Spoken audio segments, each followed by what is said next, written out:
Now that I have my wheel off, one of the things to always be careful about when you're transporting your wheel is to make sure that you pay close attention to where your spacers are. These things tend to fall out really easily.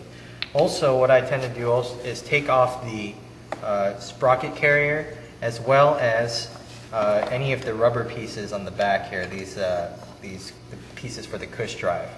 And you'll also notice some of them have an extra spacer in here, so just be real careful. These things tend to fall out and lose. You might lose these, so just keep an eye on where these guys go to. Alright, now it's time to put the wheel back on. I'm assuming that I've already changed the tire off of my rim, and now it's time to go ahead and put it back on the bike. One thing that a lot of guys forget to do, that you should do all the time, is grease your axle. A dry axle could cause a lot of friction and it actually break the axle itself. You don't want that happening while you're on the track or on the highway. So in order to grease your axle, you need some waterproof grease. And here's an example of one. It's from Maxima. It's waterproof grease. There's also ones from Bel-Ray, and almost every other company makes some form of waterproof grease. This bucket will last you beyond the life of your bike, so one of these will be perfect. And I'm going to go ahead and grease my axle and get ready to put my wheel back on. When you're greasing your axle, you don't need a whole bunch. You can just see what I got on the very tip of this napkin right here. Alright, so you just need enough to coat the axle. So what I'm going to do is just start at the edge, and then I'm going to go ahead and wrap it around and then go all the way through. And that should be nice enough for your axle right here. Well, now that I have everything back together, what I'm going to do is start to reassemble the rear wheel in reverse. Essentially, I got the tire supported by my foot. I'm just holding up the rim using my foot and my hand, and I'm going to go ahead and let the chain come back around the sprocket right here. And on this side, on the brake caliper side, I've just gone ahead and done the reverse, and I've put the brake caliper back on into the rotor, making sure that the spacer has not fallen out and that the brake bracket itself, the holder for the caliper, is going into the groove. There's the groove on the inner side of the swing arm. You want to make sure that the bracket is definitely inside of that groove. There's a guide to keep the bracket aligned. Once I have everything in place, I want to line up the holes and go ahead and put the axle through. And at this point, you can go ahead and take your foot out from underneath the tire and go ahead and put the first the spacer back in. And go ahead and start screwing in the nut. And once you have it just about hand tight, this is about the right time to start adjusting your chain. Now what you're looking at is the chain side of the swing arm.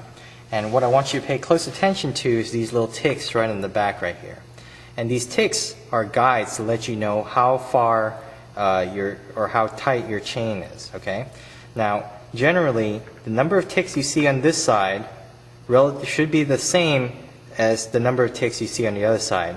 Okay, so wherever this spacer is relative to your swing arm should be identical to the other side. Think of it as an alignment for your rear tire. Okay, but it's not just an alignment, because the further back your sprocket is, the tighter your chain gets, and the further in your sprocket is, the looser it is. Okay, now I have it already loosened up, but the idea is you have a lock nut that's located right here.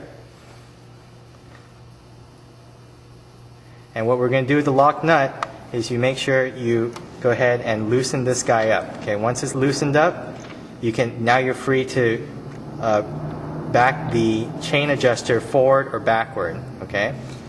Now we're going to go ahead and examine our chain right now. And usually you may not have to make too much of an adjustment, but just for the sake of argument, I've gone ahead and loosened this up real big, and you can see this guy's got way too much slack. You're looking at maybe 2 or 3 inches here. That's way too much. Okay. In general, about an inch to inch and a half is more than enough. Okay, but never too tight. So what we're going to do now is go ahead and back our chain adjuster out to the point where we feel that this chain is the proper tension. So here we go.